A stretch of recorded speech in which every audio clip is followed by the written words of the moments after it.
and it's not done yet, but when you see the makeup of it, or most of it right now, you see a clear vision. And that vision is Tahad Pettiford is your point guard. And Kevin Overton is your lead 2 guard.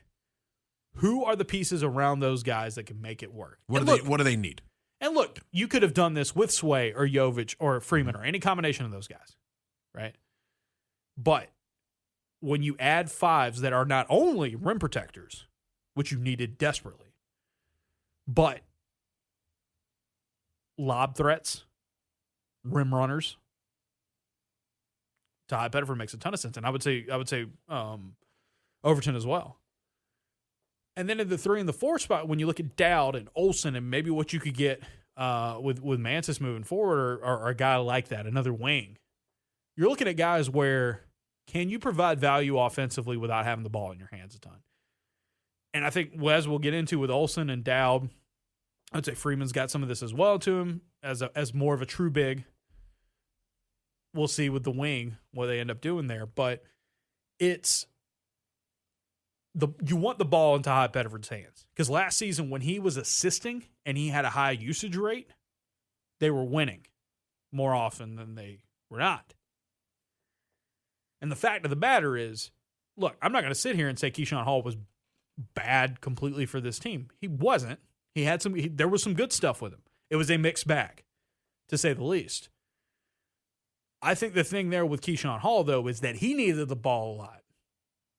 And that took away from some of Pettiford's effectiveness.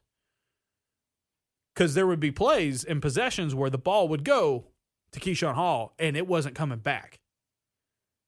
And sometimes he scored on it and sometimes he didn't. Obviously the highs and lows there. But, Dan, when I see guys who are good catch-and-shoot guys, good off-the-ball scorers, good weapons that don't necessarily have to be ball dominant, and I see complementary pieces in the front court with the rim runners and lob threats and stuff like that, I look at Tahad Pettiford and Kevin Overton and I say, that's the type of dudes you need because you want the ball in those guys' hands, especially Tahad's as the point guard.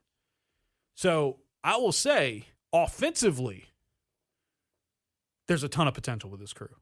I mean, this was a top 10-ish offense in KenPom last season.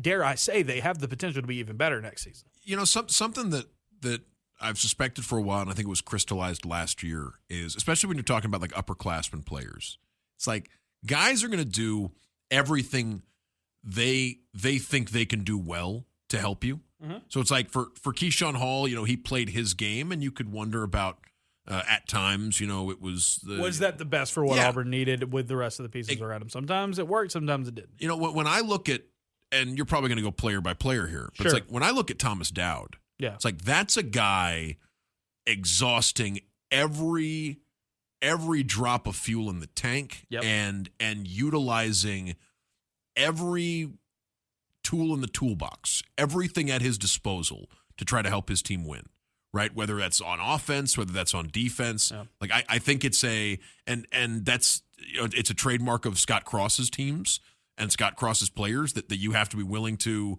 like, you're gonna come home from practice with bruises. Like you better be willing to dive on the floor for loose balls